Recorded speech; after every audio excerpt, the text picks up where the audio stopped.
So, how did you even get here to this bliss, this passion, this reunion, this kind of day that you never thought would come at some point? Well, you have a lot of tenacity. You were black cats in the daytime, sunflowers at night, the strength of the lions and the sphinxes, and the ancient times. Your soul speaks in languages that even you can't understand at times. But it guides your actions, it guides your heart with logical, practical strategy. And I know that's like a big introduction, but it's important.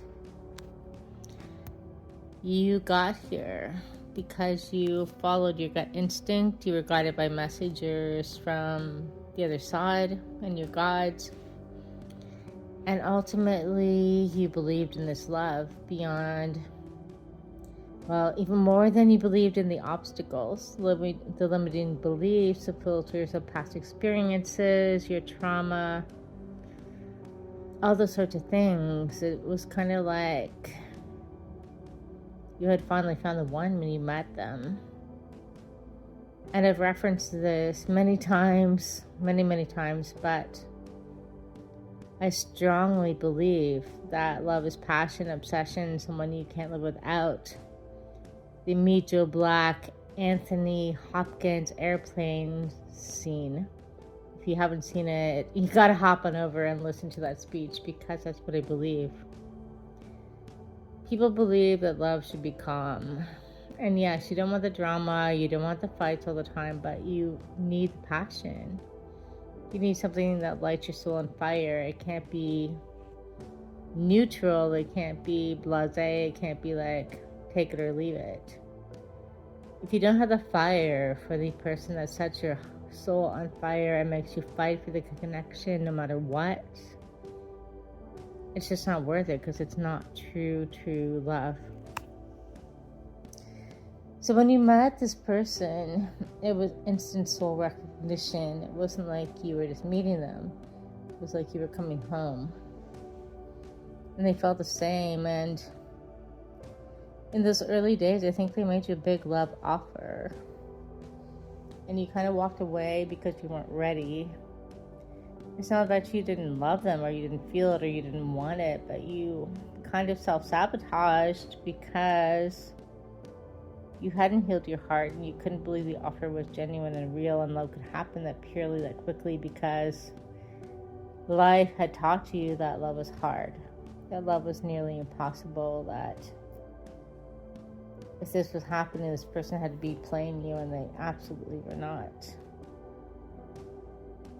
You elicited a part of them that was raw, open, and real, and kind of with you didn't outwardly say no, but you said no, and that kind of shut them down again. And that's why you're not receiving that in words anymore, but you are receiving it in actions. And the words are about to follow.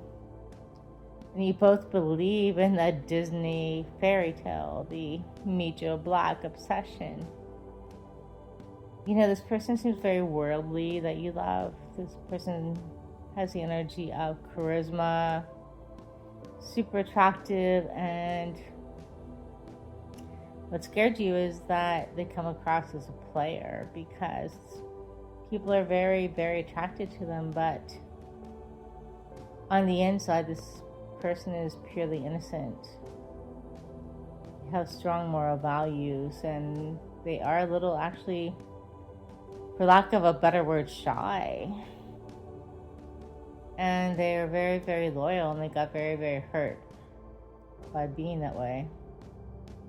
And yeah, I think they talked a big game when you met them. It's kind of confusing because on one side you hear them saying they want to commit to you, on the other side they're like, like all these girls I know, or all these people I can date, something like that. It was like confusing in the energy, and it was just kind of like to protect their heart in case you didn't want to be all in with them. Anyway, it was a necessary lesson that you guys had to go through. You had to know your worth. You had to do some of your own exploring and getting to know exactly what you wanted, because you just weren't ready, because not that you didn't recognize this person, it's just that your heart needed proof that what they felt for you was true and what you felt for them was true, and anyways, stuff like that. You had to go through a lot of pain and not believing that true connection like this is possible, but it is mind, body, soul. And 6 years at least has shown you that this isn't changing, it's not going away. And even though you guys have very different love languages, I think they're going to come and meet you in your primary one, which is words of affirmation, so you can hear clearly what they're about to tell you. And what they're about to tell you is they're making huge moves, leaps and bounds. Kind of like faith and the mustard seed moving mountains. They're taking a leap of faith to do something you never thought they would do, and that is to be closer to you. Like moving, because they feel like you guys are at a distance. I feel they're investing in a way to be closer to you on the daily. And that is huge. So please this time, maintain perspective and just say thank you. I'm grateful for you. I appreciate that so much, and I cannot wait to spend time with you. Do not push it away. This person has worked so hard, you work so hard, and it's like this love is eternal, but you only get so many opportunities to get it right.